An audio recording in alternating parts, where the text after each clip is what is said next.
What is up guys, Andy Forest Dean Runner here, back with a serious video I'm afraid, and I'm going to keep it short and sweet and brief.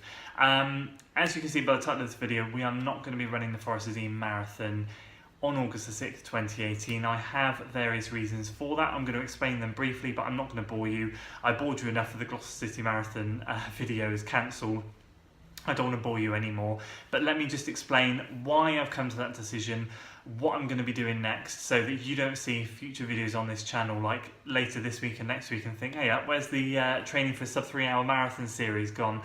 So I took the decision to not run this. This is my decision only. The race hasn't been cancelled.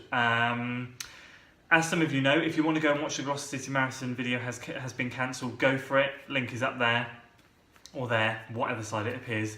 But if you don't, because it's quite a long one, let me give you a brief blow-by-blow of what happened. So the Gloucester City Marathon was going to be run. What they did was they put the event on in the Gloucester City Centre, do a massive loop and come back.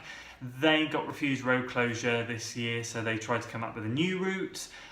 Submitted all the details to the council, but it was too late to get those roads closed, so they had voluntarily taken a decision to cancel the race completely. What they did do is offer an alternative in the Forest of Dean, which was lucky for me because I'm here, of a 4-looped 10k course, which, as some of you might have seen on the marathon pace video during the weekend, was the course that I ran then as I was practicing for it.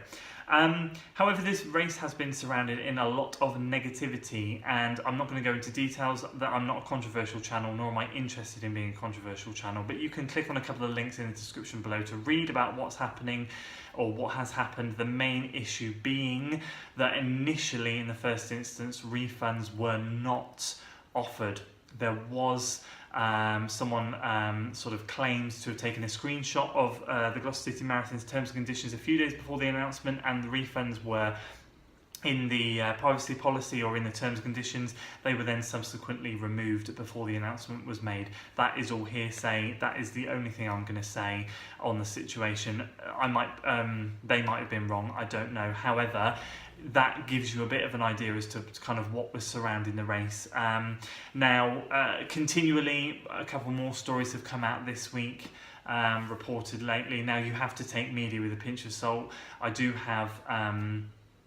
feel kind of a little bit for the organisers, because media it can be the best and worst thing, and I think if someone gets hold of it, you can get trolled quite a lot, and I think that's what these guys have had. Having said that, I think they've probably learnt some lessons, hopefully to take into next year's race. So yeah, with all this negativity, and as you probably gathered, the last couple of videos I was quite negative. I didn't have the most positive mindset, and I've kind of had this negativity hanging over me, and actually I was starting to not feel comfortable with I'm not promoting this race, but obviously providing a training series for you guys about this race.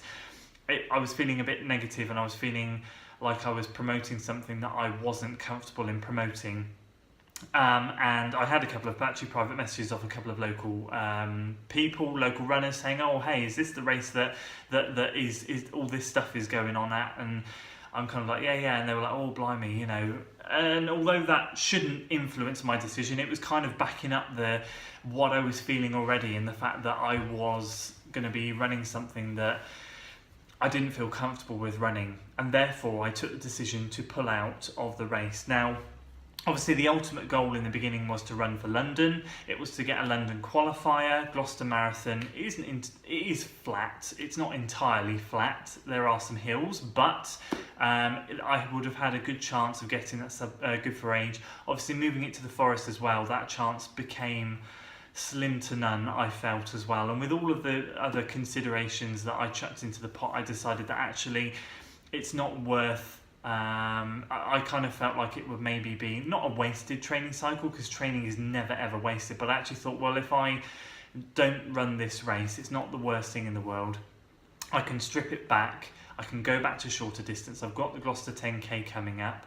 I've got a couple of other small races in July that I'm kind of eyeing up as well, 10Ks, and then I will probably end up doing the Severn Bridge Half Marathon at the end of August instead. And what I'll do is I'll utilise this time, these next couple of months, to do a lot of strength building, a lot of strength work, hitting the gym, a lot of hills, just getting better as a runner. I don't tend to have off seasons. I tend to jump from plan to plan. I thrive on running on plans. I love running on plans as much as I love coming off a plan for a couple of weeks at the end of it because I feel like I need a mental reset. I very quickly want to get back on a plan, and actually I think it's important right now that I take this opportunity to spend 3, 4, 5, 6 weeks doing a lot of hill work, building that strength, speed and endurance, and hitting the gym twice a week as well, doing some weights, all of that, just to get better as a runner, to lead me into the latter part of the year in better shape than I'm currently in. Something that was highlighted there was the marathon pace session on the weekend. Doing 2 loops of that course, my hips were getting very weak straight away. No injuries, just to clarify, just I felt them weak. I felt, rather than having a nice fluid running style, I was rocking side to side and I could feel my hips giving way, and actually that was a massive sign to me that I really needed to up my game on this strength work. So everything combined, guys, that is the decision I've come to. I hope you can appreciate it. I hope you can respect it. I wanted to give you this update because I feel you deserve it. You've been freaking awesome to me with the support that you provide me on the channel. I really appreciate it, and I want to keep you updated, and I want to come back into a marathon where we have a great chance to achieve that sub 3 hour time. So with that combined, as I said, with the negativity, I felt that this was the right decision at the moment to not run this race. I'm excited to be running a couple of 10Ks over the next couple of months in July, leading up to, hopefully, fingers crossed, I haven't booked it, I need to get everything sorted if I can run the Severn Bridge Half Marathon at the end of August. And that'll be a nice race to do because I haven't done that for 2 or 3 years, and it's an awesome race. So there we go, guys. There's your update. I really hope that you can understand my decision. I hope you can appreciate it. I want to thank you all for your continued support. As always, you are amazing followers, and I can't thank you all enough. Do let me know your thoughts down below. What would you have done? Would you have carried on? Would you not? I know probably a lot of you would have done, would have carried on anyway, but for me, this, I feel, is the right decision. So anyway, I really appreciate your support. I've got a nice video coming out on Friday, a good hill rep session that myself and James did last night, and the start of this strength building phase. Can't wait to release that. That was great fun, really brutal. So that will be coming out on Friday. As always, guys, if you enjoyed this video, please do give it a like, share it with your friends, subscribe to the channel for weekly running content, and I will see you on Friday for the next video. Until then.